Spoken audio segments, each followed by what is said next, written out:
Welcome to the Providence College podcast. Subscribe to the show on iTunes, SoundCloud, Stitcher, and Google Play. If you like what you hear, please review and share with others. Email podcast@providence.edu with questions or comments. Go Friars. Hello and welcome to the Providence College podcast. I'm your host, Matt Chittum, and I'm joined as always by PC producer and videographer Chris Judge, class of 05. Here at the Providence College podcast, it's our job to bring you interesting stories from inside the Friar family. And today we're lucky enough to have Professor Ted Andrews with us, Associate Professor of History. While you do plenty of things here on campus, we're certainly glad you're here. I'm going to do a quick bio, if you don't mind. Great, go for it. All right. Professor Andrews is an early American historian who's particularly interested in the cultural encounters in the British Atlantic world up to 1800. His first book, Native Apostles, Black and Indian Missionaries in the British Atlantic World, explores the development in indigenous Protestant evangelism in the 17th and 18th centuries. There's a lot more where that came from. We're just going to stop it right there. Yeah. Thank you for joining us. Thank you. Thank you very much for having me. So you're quite the man around campus. You do so much on campus, whether it's from the academic piece, you're on different committees here on campus, you're just around a lot. You know, we see you in the gym, you're kind of here, there, and everywhere. And as, 2001 grad of Providence College, is this what you envisioned when you first started going down the road of potentially being in academia? Yeah, this is definitely, working here is definitely a dream come true. I mean, I had always said to people when I was going through grad school that I wanted to work at a place like Providence College. And I think I had some institutions that were kind of on the radar, the types of schools I would like to look at. But, but being here, at the school, a place where, I graduated from, a place where I got married, a place that, for me has been so fundamental to my transformation as a scholar and as a person too is really exciting. So yeah, it's great to be here and to be able to give back to, in some ways, to contribute to the community and to help shape its future going forward. So yeah. So what is it like to have, I guess, some of your current colleagues, people that you studied under while you were here? It's gotten easier. At first, it was a little bit strange. I actually remember walking when our offices were down in the basement of the library. I remember walking in the hallway in the basement of the library and seeing Donna McCaffrey. And this was like one of the first days that I was on campus as a faculty member. And I remember saying to myself, "Listen, you got to muster up the courage to call her Donna," and because she was a professor of mine. She was an imposing, powerful force. She was a brilliant woman, and at times a little intimidating, when you took her as a student. And so you definitely, you worked hard in her classes. She had really high expectations. And so I remember, walking by her and saying, "Hi, Donna." And she's like, "Oh, hi, Ted," didn't skip a beat. And that for her, she was just saying hi. But for me, that was kind of like a rite of passage. Right. I made it, but it's actually strange. So a lot of the faculty who I had when I was a student here, they had retired, so Father Alexander is no longer here. Jim McGovern, who I had a couple of times, I think for 3 classes, he retired as well. Donna McCaffrey retired and then of course passed away a while back. And so, most of the faculty that I've had when I was a student here, they're no longer teaching. Ray Sickinger was my advisor, and now he's my boss as the department chair. So that's kind of the only major exception. But it was definitely a little bit awkward, kind of making that transition. But I definitely feel now, though, that having I'm going into this is my 7th year basically. So having been here for seven years, I feel more affiliated as a faculty member than as a student because I've spent so much time as a faculty member. So. Right, basically double the length as a faculty member than as a Right. student. So when you were a student here, did you look at some of the faculty members that you studied under and say, "Hey, I want to do that"? Or what was the journey from 18 years old at PC to then endeavoring to then work at PC in that same capacity? Right. Yeah. So my first, when I came in, I was an undeclared student, like a lot of students are now when they come in, and I wasn't really sure what I wanted to do. I was thinking maybe philosophy, possibly history. I really wasn't sure. And then I took a class with Jim McGovern, and he was just so animated and so vocal and so passionate about history, and he really kind of made it come alive.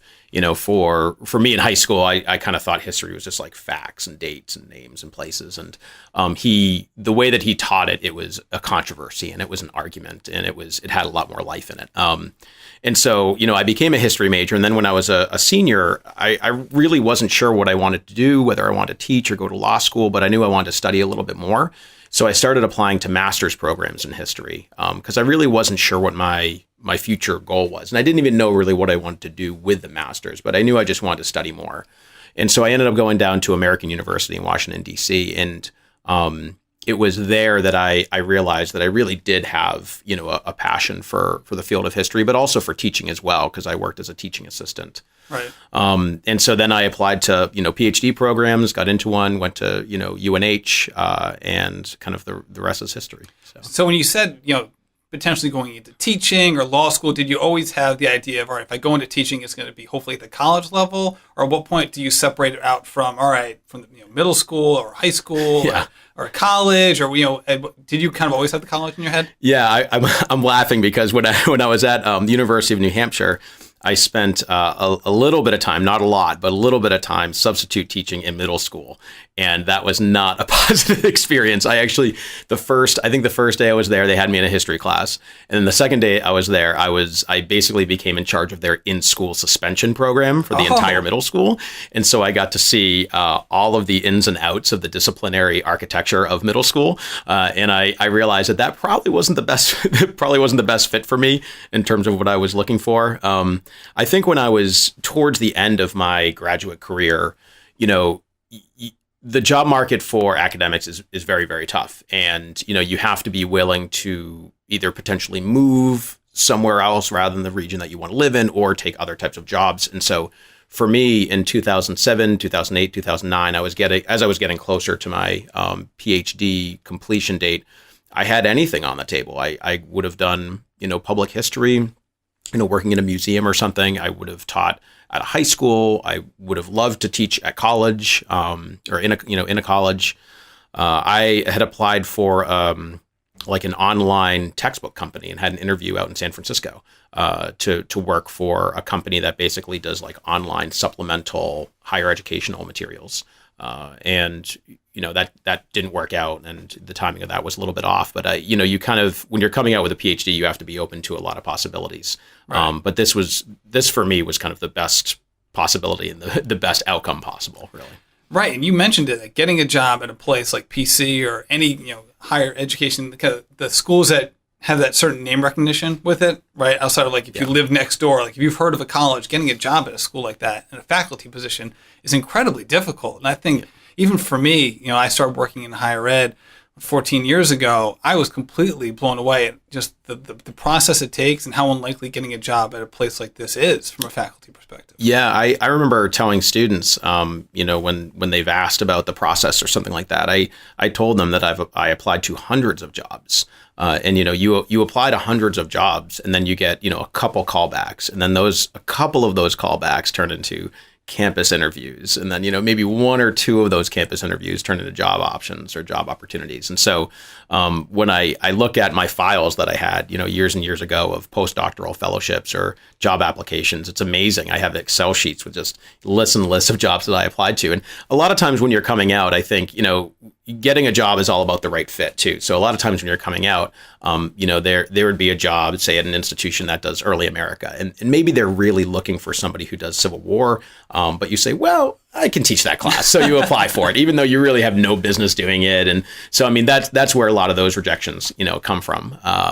But yeah, I was very lucky to land here at PC, and I've never really looked back since. So no, that's great. And in the intro, I gave the name of your book, Native Apostles, Black and Indian Missionaries in the British Atlantic World, which I think is just a fascinating piece. You go into, basically the whole idea of, the Native Apostle, and we'll get into it. You can explain it certainly far better than I can, but the whole Native Apostle idea of people who are, part of that culture doing a lot of the early evagelism, right?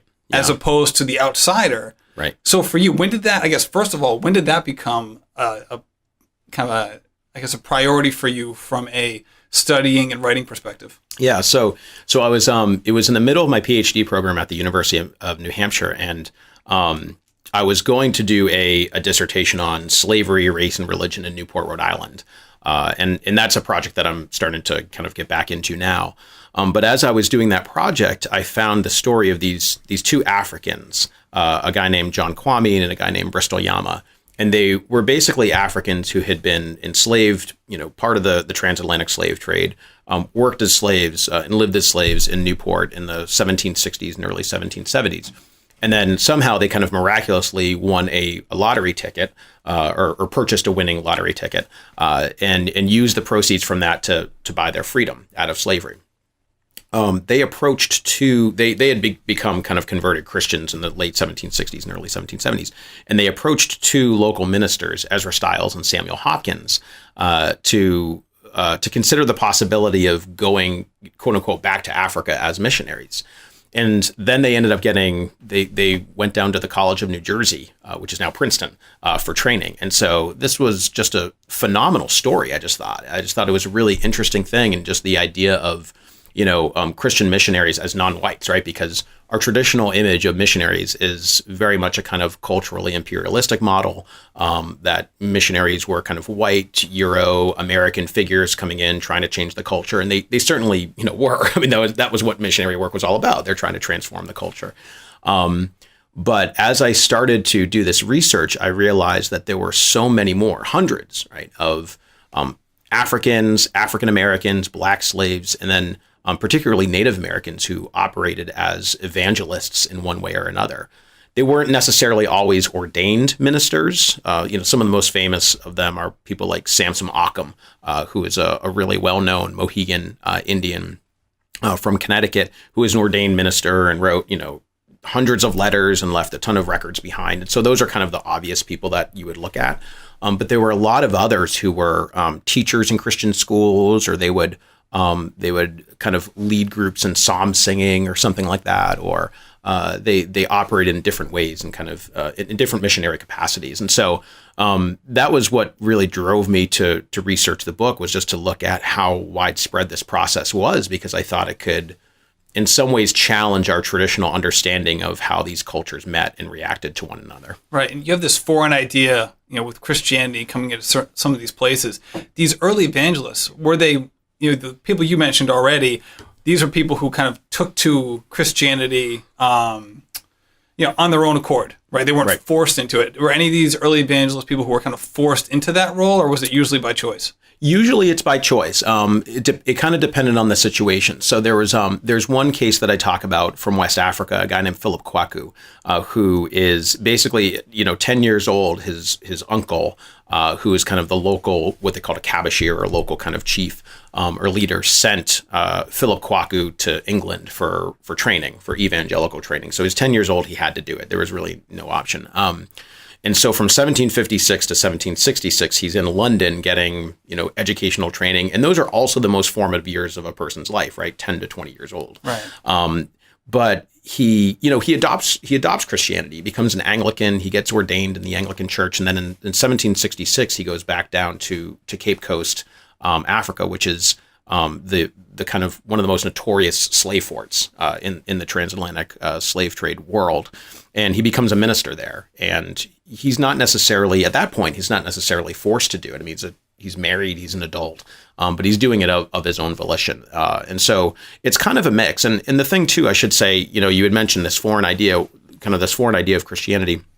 One of the things that I noticed is that there are certainly some elements of Christianity that particularly for Native Americans that are, kind of unusual or strange or foreign, like the idea of original sin or the concept of the Trinity or something. These are kind of theological concepts that are difficult to translate, but there are other things that are not as foreign, right? So the idea of, Christ as like a healer, right? Or Christ as a spiritual figure, or Christ as somebody who had access to both the supernatural and natural world, like Christ as this kind of intermediary. The idea of punishment for people who behaved badly, and reward in heaven for those who did not. There were certain, even in creation stories, ideas about floods and stuff. I mean, there are certain kind of ways in which there are patterns that are somewhat similar. And one of the things that I noticed in the records is that sometimes people would say, well, this religion is entirely foreign, it's new, and it's unusual.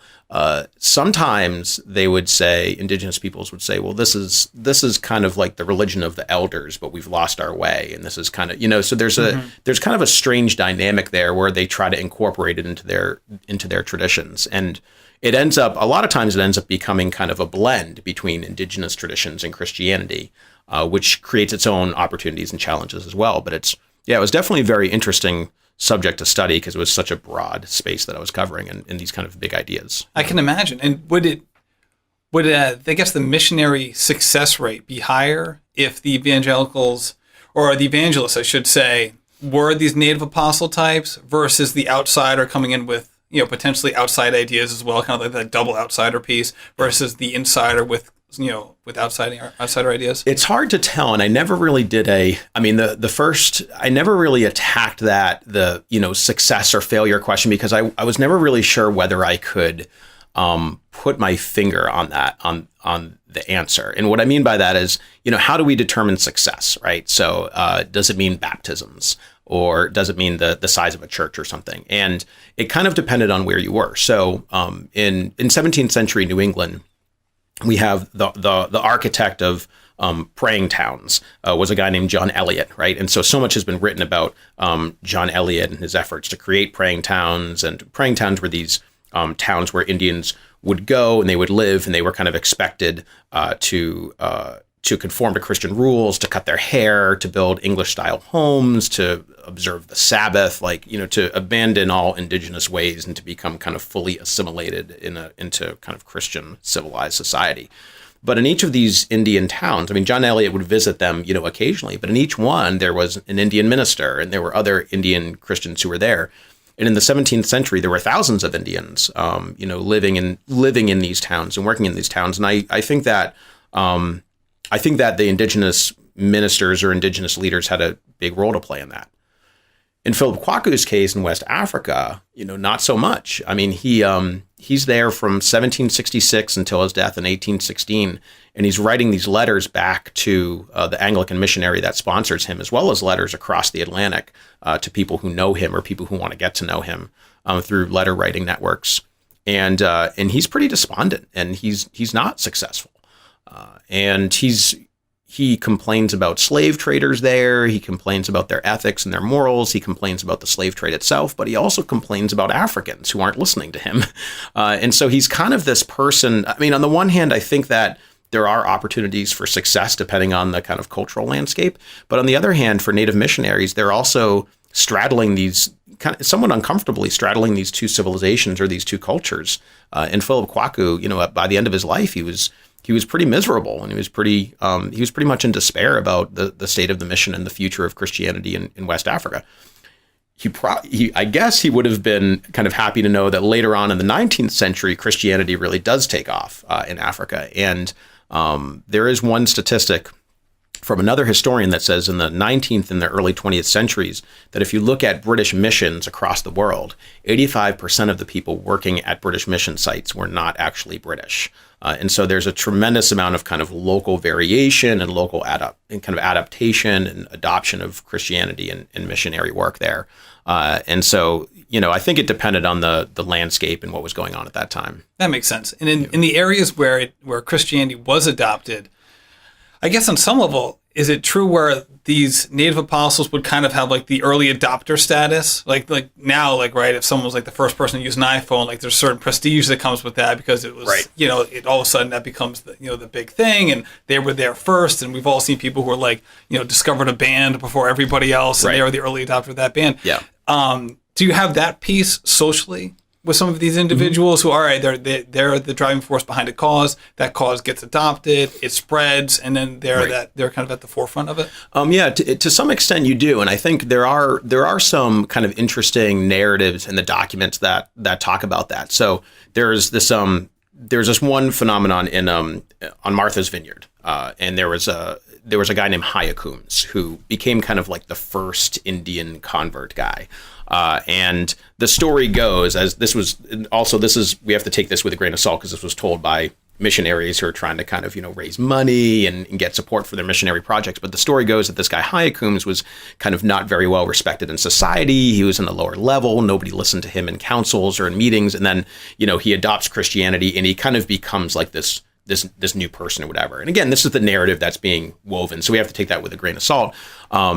But he, and then kind of miraculously, there's kind of an epidemic that sweeps through Martha's Vineyard, and some of the Christians had been spared while others were not, and so they kind of read that providentially, so I think there is that to some extent, but it's also really, it is quite contested, right? And so there are major arguments within indigenous communities about the role of Christianity, because a lot of times there's kind of secular reasons to convert too, right? Because if English Christians are coming in, and if English Christians are coming in and they're expanding their settlements and their numbers are growing, it seems like they have not only kind of worldly power, but some kind of spiritual power there.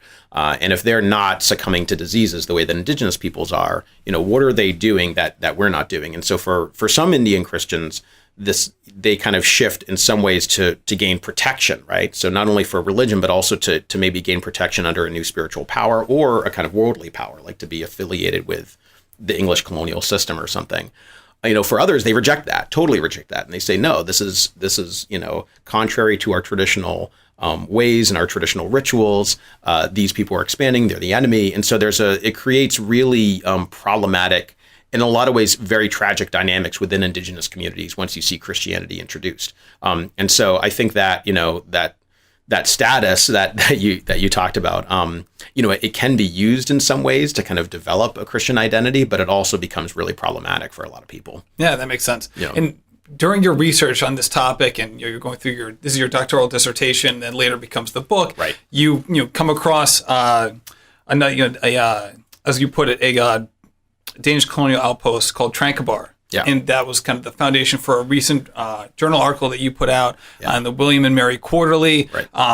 You got the title right here: Native Apostles, Black and Indian Missionaries in the British Atlantic World. I'm sorry, that was the name of your book. What am I doing? I'm messing up the titles. Anyway, no, but so you have this offshoot, right? So you come across it during the publishing of your book and your research. So I guess before we get into the article, you're doing all this research. At some point, you just have to cut things out, just to cut things out, right? Yeah. So I guess that's why you might have not included it in your original work. Or how do you decide? All right, I have enough versus I don't have enough. Yeah, I have to fill 250 pages or what have you. Exactly. Yeah, I think that's that's absolutely right. That you have to make tough decisions about what to include and what to not include. You guys can't see it, but underneath my desk, I have these massive cardboard boxes filled with 4x6 index cards. I'm still kind of old school. I use 4x6 index cards, but I type them up. But I have, probably about a dozen of them. And so not every factoid or every piece of historical research gets into the book or gets into the article. And so it's ultimate. I mean, it's up to the author and the writer, but it's also up to the dissertation advisor, if in the case of doing a dissertation, or it's up to the publisher. And so what happened in my case, when I was starting to get ready to publish the book with Harvard, the outside readers, there were I think 2 outside readers who had mentioned, listen, this India piece is interesting, because that was in there originally, some stuff about India. The India piece is interesting, but it might not really fit exactly with what you're talking about. And so I ended up pulling it out and realizing that I could probably do a separate article from it. But when I was researching the book, I was basically rereading all of the literature and all the stuff on 17th and 18th century missions. And one of the things that really struck me was the fact that they kept mentioning this place, Tranquebar. And, the editors and other reviewers were saying, well, it's not really part of the story. But what was interesting to me was that they kept talking about it. And so it suggested to me that maybe it was part of the story, and maybe it was part of their kind of narrative framework for understanding how missionary work was conducted. And so I started to research it more. I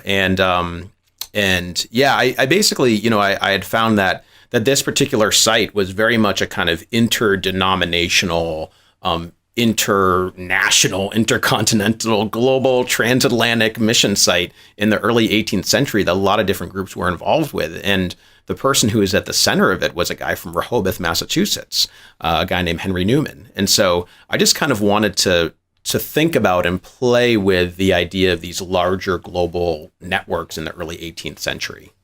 And then that was the basis for it. And then I loved you put out an article, kind of a rehashing of not only the process to get published, but introducing published work into your job as a teacher and with your students and things like that. And I love if you could just kind of break down not only the timeline of, not just from the research perspective, but from your original submission to a January 17th pub date. Yeah. In addition to that, just the commentary involved. Yeah. From your 6 outside editors and readers. Yes. It is a pretty crazy amount of stuff you have to go through. The William and Mary Quarterly is known for that they're particularly dedicated to making sure that you do all the proper vetting and they get enough outside readers and things like that. And so it's an excellent journal, and I obviously want to publish in the journal for the prestige because it's the best journal in my field. But as I told the editor, I really wanted to publish in there because there are people who work in missionary studies who know about Tranquebar, and that they've written about it, they've heard about it. There are German scholars and Danish scholars and Indian scholars and others who have talked about it. But what I was really interested in was the kind of American side of it. Like, how did people in Boston interact with this mission in India in 1720, really, really early, and what did it mean to them? And so that to me was kind of my side of it. But yeah, I first basically, when I was researching Native Apostles, I came across Tranquebar and started learning about it probably like 2007, 2008. And it kind of filtered into my work because, of course, in Tranquebar, they were using indigenous missionaries. And so that kind of was the focus for me. It filtered into my work. But then when the book came out in 2013, obviously it wasn't part of that in a major way. But in 2013, I received a fellowship from the National Endowment for the Humanities to do some research in England. I spent 2 months there in the summer to really kind of beef up the research base and look at this as a standalone article rather than just something that fits within a book itself. So why there as opposed to going to India or a place that's more localized to Tranquebar? Yeah. So the organization that was kind of, all right, so it's a little bit of institutional history, but in Tranquebar itself, Tranquebar was a port that was run by a kind of a fishing village that was a colonial outpost for the Danish, right? India at this time there were a lot of colonial outposts and kind of territorial holdings and imperial aspirations among the Portuguese and the Dutch and the English, later British, and the French. And the Danish were kind of like this small little, country trying to get their own interests there. And so it was a Danish port, and they sent German Lutheran missionaries there.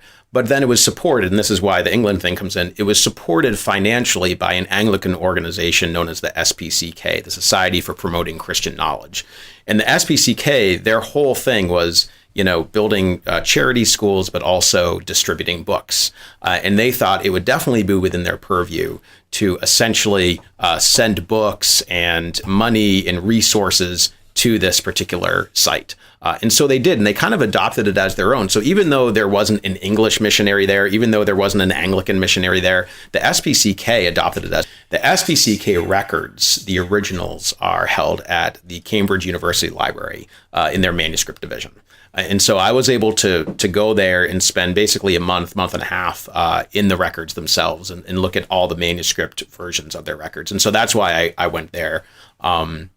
I've never been to India. I would definitely, that's on the list of places I'd like to go. And I definitely would like to make Tranquebar, the top priority. But in terms of looking at the records, sometimes you'll find records for things pretty far afield for a variety of reasons. And so in my case, obviously using local records was really helpful. But to get my finger on what the SPCK was doing, I really had to go to Cambridge. So that was in 2013. Right. And then your original submission was the summer of 2015? 2015, right. It was early early in the summer of 2015. And then I got feedback from them, I think August, September, later that summer.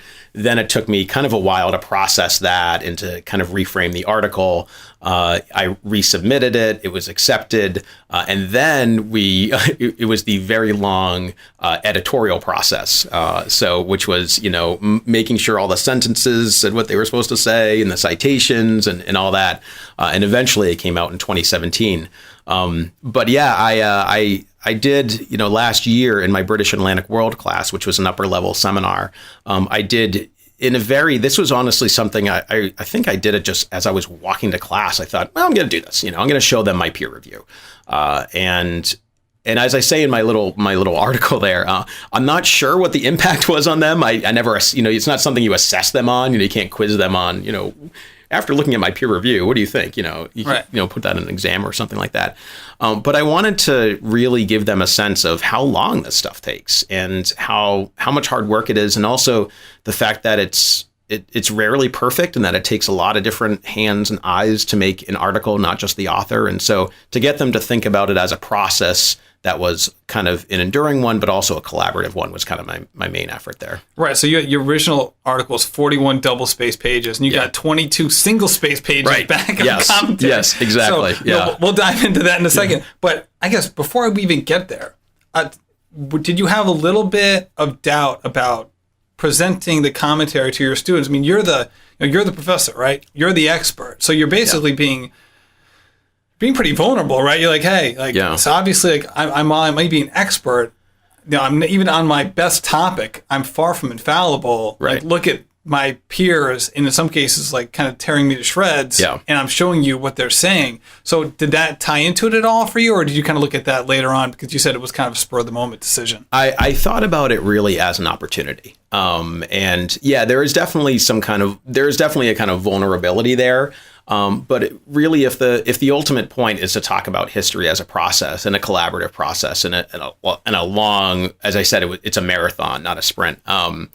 Then it's worth it. I think there was there was a little bit of uncertainty there, but also I tend to be somewhat on the harsher side on papers. I'm very, I get after grammar and I get after argument and punctuation and things like that. And I do that not to be mean, but I do that to push my students to really encourage them to submit their best work possible. I sometimes say to them, whatever you're submitting, you should try to submit the best thing that you've ever submitted in college. Because I think about it as this. It's kind of a stage-old process, right? You're always improving, you're always getting better. And even if you get, a B- on a paper, it still might have been a pretty good paper, but it might have suffered from like cosmetic issues or punctuation issues or whatever. But the point of the paper is not just the paper itself. The point of the paper is to improve your learning. And so I think I approach it through that perspective that, listen, I'm kind of tearing your papers to shreds. I'm trying to, in doing it in a way to try to improve you and try to set the bar high.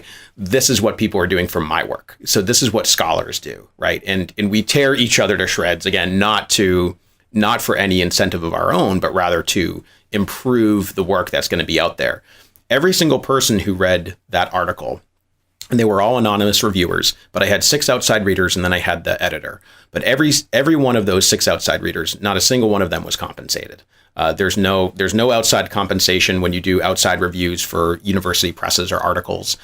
You do it because you want to learn about the field, because it's part of your service. And so there's no real kind of incentive either way, to tear somebody apart, other than, to make the work better. And I should say, too, that even in the comments, they weren't necessarily tearing me apart. I think they were saying, look, listen, this is where the article is really good. This is where it's not as good.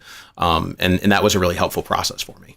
So when you have that kind of commentary, and obviously some of these people might have contradicted other reviewers, right? Yeah. So you might have one view and have an opposing view with the next comment. With all that being said, at what point do you say, all right, or I guess how often do you say, all right, I'm going to go with my gut on this versus I'm going to go with, all right, this approach that was offered to me by, this anonymous reviewer? Yeah, that's an excellent question. That is such a difficult thing to try to navigate. So luckily the editor, Josh Piker, the editor of the William & Mary Quarterly, he also offered his own analysis, right? So there were 6 outside reviewers and then himself. And his feedback was probably like 5 pages, single spaced. And he says, he basically wrote, here's the article. I think it has a lot of promise. I think you need to revise it in a couple ways. Listen, here are the 3 to 4 themes or patterns that I saw when I was reading the outside letters. And then he said, 1, 2, 3, and he kind of, listed what he thought was the most important, like aspects or themes. And then some of the letter, and I do this too when I'm reviewing articles or manuscripts. Some of them are actually really just specific, like on page 24, you have 2 periods. So actually that's the first thing I usually do is I go through. It's nice to know that someone like you does that. When I look at some of my emails, I'm horrified by the grammatical mistakes. So hearing you say that makes me feel so much better about it happens. Yeah, it happens. And because you're writing so quickly and it's, again, hopefully it's not there by the time it gets to the finished product. But yeah, that happens. I had one outside reviewer for my book tell me that I used the word actually like 166 times in the book. Meaning, and actually doesn't add anything. I would say, blah blah blah actually did this, and he says, this he wrote, this is kind of a writing tick that you have. It's a little habit or pattern that you fall into that you probably don't notice, but you're using it a lot. And I didn't know. I had my PhD. I was going to have my book published with Harvard. It was going to be great. But I still have, it's still a process for everybody. So what the editor did is he kind of, said these are the kind of 3 or 4 main things. And then, I think you just go with your gut. And I think, sometimes outside reviewers, they'll say, listen, you might want to work at this. You might want to look at this type of scholarship or this type of work. And so you kind of look in, you say, well, that might not necessarily fit. Right. Or, talk about more modern day things going on. You're like, well, that's not really the point of my article. So there are certain things that, you have to kind of reject because ultimately it's your article, and whoever reads it, they're going to read it for their own interests or for their own spin or for their own viewpoint or whatever, and you ultimately can't control that. So everybody's going to want something. When you're reviewing a book or an article, people often say, don't review it for the book that you want it to be. Review it for what it is and assess it for what it is. And I think as an author, you just do the best you can, trying to stay true to yourself and the purpose of your article or your book. Yeah. And to that point, do you have a certain pressure to write for a specific genre? Like, all right, so you have the academic journal, like the William & Mary Quarterly, or trying to maybe take a topic and put it out there for a more broad-based, general consumption piece. Not saying that all of a sudden you're going to be on like Oprah's like book club, right, with a certain topic, but so you have these 2 extremes, and there's obviously places in the middle. Yeah. So when you're writing this or you're starting your work on it, do you have a certain idea in mind of who you're going to be identifying, or who your audience will be, and is there pressure to have a certain audience? Yeah, that's a great question. I think it depends on what stage you are at kind of in your career, right? So, when you're writing your dissertation, your audience is your dissertation advisor. It's just like that one person. And then, you have a dissertation committee with 4 other people or something like that. But you're basically focusing on your dissertation advisor and then maybe 1 or 2 other people because you want to make them happy because they decide whether you get a doctorate or not. So that's kind of your main goal. And then as you're writing the book and transforming it into the book, you're kind of thinking, much more broadly about, okay, what about the larger scholarly audience? And I think when you're coming out of a PhD program and looking for when you're looking for a job, and then eventually that book will probably help you get tenure and promotion. You tend to be a little bit skittish about taking risks, right? And there have been people who've done a great job publishing kind of popular type books or professional historians who publish kind of popular books. But I think a lot of people coming out with their PhD are kind of reluctant to do that because they want to stay within the confines of like the university press and peer review and get the best press you possibly can and just do it so you can get tenure and promotion. For the William & Mary Quarterly article, I wanted to reach early American specialists, and that was the best vehicle for me to do that. Now that I'm here, I'm promoted, I have tenure. Now I feel a certain freedom where I can write whatever I want to write, and reach whatever audience that I'd like to reach. And so you're going to do a musical adaptation? I'm going to be, it's going to be the next Hamilton. Right. The project that I'm working on now is on slavery and race and religion in Newport, Rhode Island. And, I want it to be a book that's 180 pages or something, narrative driven, example driven, anecdote driven type of book that tells kind of the story of the rise of slavery in Newport and eventually its demise, with a lot of because Newport was an interesting place because it was a place built on the principle of religious toleration. So I'm really interested in how these dynamics of the institution of slavery and this religious diversity really kind of transformed the city and how this kind of all worked out. But I want that book to be a book that is that's read by undergraduate classes who are studying slavery at the University of New Mexico or something, so undergraduate students in upper level seminars. So not just scholars in the field who are going to review it for journals, but also, I'm hoping to catch a wider audience as well as people in Rhode Island as well, because there's been a lot of discussion about the history of slavery in New England and in Rhode Island in particular. But Newport was really kind of the epicenter of slave trade activity in Newport, and we have a book on the slave trade and Newport's role in the slave trade, but we don't have any book about slavery in this really important city, and that's kind of surprising to me. So that's kind of what I'm hoping to do going forward. Is there a certain timeline for this project? Yeah, so that kind of changes. It depends on the framework. So it's basically colonial, revolutionary, and then probably early republic. So right after the American Revolution. But then one of the things, I'm also thinking about changing it to have maybe more of a biographical bent. And if I do that, then I would frame it around, one of my characters' lifespans. And so that might make it a little bit more palpable. That kind of speaks to your point about, appealing to a broader audience because people like biography. Biography, right. It gives something for people to kind of sink their teeth into. And so I'm kind of thinking about maybe writing, in some ways, a dual biography, like a biography of a person, but also of the city itself, and kind of going back and forth or paralleling them to see their development. But it's going to be mostly colonial, a little, then revolutionary, and then a little bit in the early republic. So. Yeah, that's great. Yeah, well, hey, exciting. Thank you for joining us. This has been fascinating. Great. Thank you. Thank you very much for having me. I've really enjoyed the podcast. So it's kept me busy on my ride down every morning. So hey, that's good to hear. And also one last thing. I heard you're undefeated as the honorary coach of the PC men's basketball team. Congratulations. That's right. Thank you. Yeah, that was a very exciting experience. I think it was great for me. It was great for my family. My daughter was just dancing and having a great time, and they got free popcorn, and it was just fantastic. So does that mean we'll bring you down to MSG for the Big East tournament? Exactly. Yeah, exactly. Yeah. As I told one of my students, I said, listen, my family and the Jumbotron, they weren't doing so well. Post my family and the Jumbotron, we've been on a run. So maybe we got to get my family on the Jumbotron a little bit more. But no, it's been great to watch their success. And I don't think at the beginning of the year, I don't know if we would have been having this conversation. We didn't think we'd be having this conversation of, hey, we can make an NCAA run. So it's great to see what Coach Cooley has done with them, and they've been really impressive. So.